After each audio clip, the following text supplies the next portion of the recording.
Caliban, our beloved sentient boy, has finally gotten himself a rework, a full one at that. So good, it actually made this acolyte run away from me. So, in today's video, we have half nuking an extremely good shield gating survivability build without any helmet abilities, but with a secondary build with one of them, so you can at least diversify a little bit, and basically everything else you could possibly imagine in a good Warframe build. So, if all that sounds interesting, let's quickly hop into it. Caliban has received the biggest changes in Koumei and the 5 fates, so we're gonna quickly cover his passive, abilities, the build, and everything. So getting into the passive, which has honestly not been really changed. Now, this gives Caliban and his allies within affinity range adaptive armor, which basically means, well, adaptation, except 90% we have 50% damage reduction to damage types.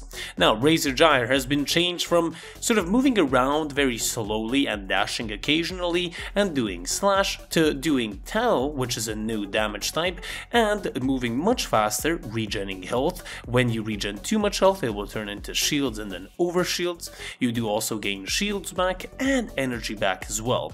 Now, what is tau damage? A tau damage is a damage type that makes enemies more susceptible to other status effects, so this is very, very good. This ability is one of the, I think, best abilities that has been changed. I really like this ability now, and it's actually very, very good.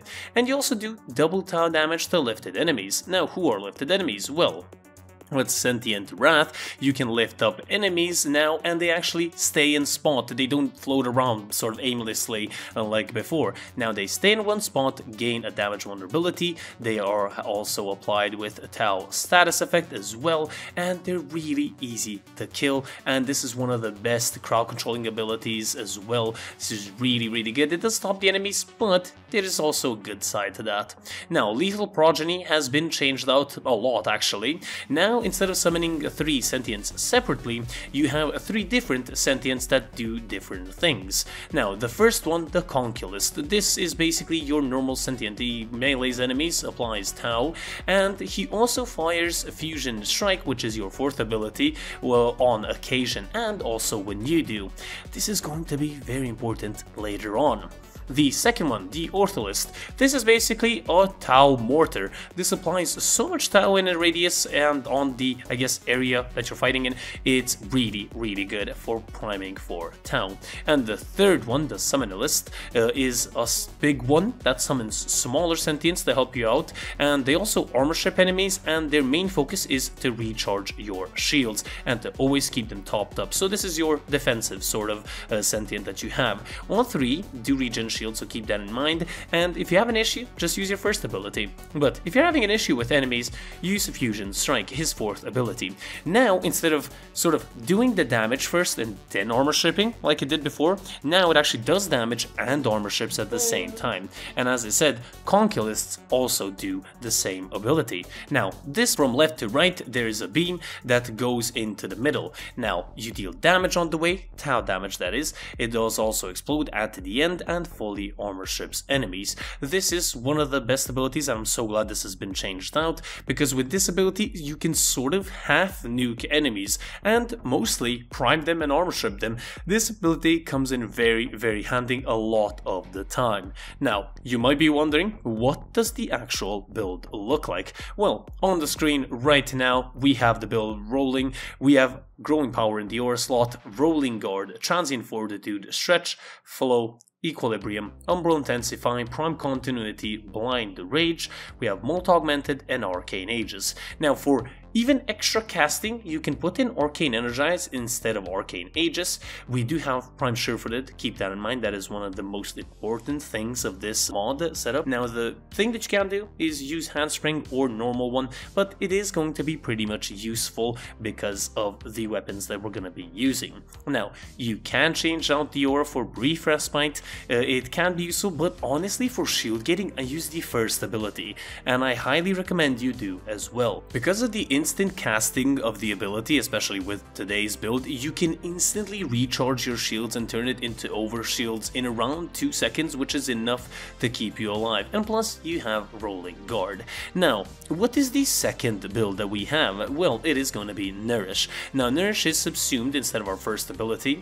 Nourish is going to give us viral, damage, and also energy back. So, if you don't like spinning around like a Beyblade all around the place and dealing Tau and also doing everything sort of that Nourish does except the health, you can apply Nourish. It is a pretty good ability. This is what the build looks like. We do have Prime Redirection here for extra survivability, but basically that is all that has been changed out. With the Archon shards though, we have one Tau Forged Red, one normal red, giving us a total of 25% power strength, 2 yellow ones giving us 50% casting speed, and 1 blue one giving us 50 energy, all in 50s. The blue one can be changed out for whatever you want. The casting and power strength I think are very important and are going to be very good.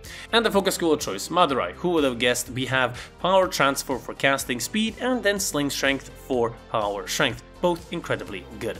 Now, for the weapons, my honest recommendations would be something that is very good at AoE, applies any damage type that does a lot of health damage, so basically any weapon that does any slash, for example blast as well. Considering they're going to be armor shipped, it doesn't really matter. Now, the best recommendations that I have are these two up on screen right now, the Kuva Brahma and the Kuva Zar. Both of these weapons are incredibly good at killing a lot of enemies in a small area or even a big area, and they're really easy to get for all players. Now, you can use the Incarnate weapons as well. Any weapon that's good at killing acolytes and enemies as well is going to be very good. The Strun Incarnate, for example, is another weapon that I use. The Torrid is very good because you can kill enemies, but you won't necessarily kill the acolyte with your abilities, so you need something to just make yourself secure. The secondary is the Compressor. This is the build that I use. I've talked about the Compressor a lot of the times, and this is an amazing weapon for applying statuses and killing enemies. Melee, whatever you want. The Dual Dark Core Incarnate is pretty good because you have the, I guess, Incarnate form clouds of Toxin, which are very cool. Now, let's cover the companion of choice. It is actually a Hound. Now, this Hound is going to be used, and this build, of course, with its weapon of choice, is going to be used for priming enemies. With Synergized Prospectus, you can launch an electricity ball that bounces around and applies status effects. Contagious Bond will help out even more. It's gonna spread the status effects even more, and this can actually sometimes even nuke enemies and kill enemies off screen while you're not even looking, so this is very, very good. And the reason I don't use Brief Respite is because of Guardian. Because we have it here, it's going to be pretty much the same, but not really. You're not going to have trouble surviving, don't worry about it. But how does the build work? Well, use the first ability to gain energy, and then summon your sentients that are gonna help you regen your shields, and then use your first ability to gain even more energy. The larger the group, the more energy you're gonna gain. Use your second ability, then your fourth, line them up, kill them, rinse and repeat. And that's basically it. I really do enjoy this build, it's very versatile, I love the changes to Caliban. I wish there was a little bit more damage, but I'm very interested in what kind of builds you guys have in mind, maybe what kind of builds you made, so leave in the comment section down below, maybe something that I could have changed as well. If you guys enjoyed, do leave a like, subscribe for more content. This has been The Weasel. I love you guys, I'm over and out.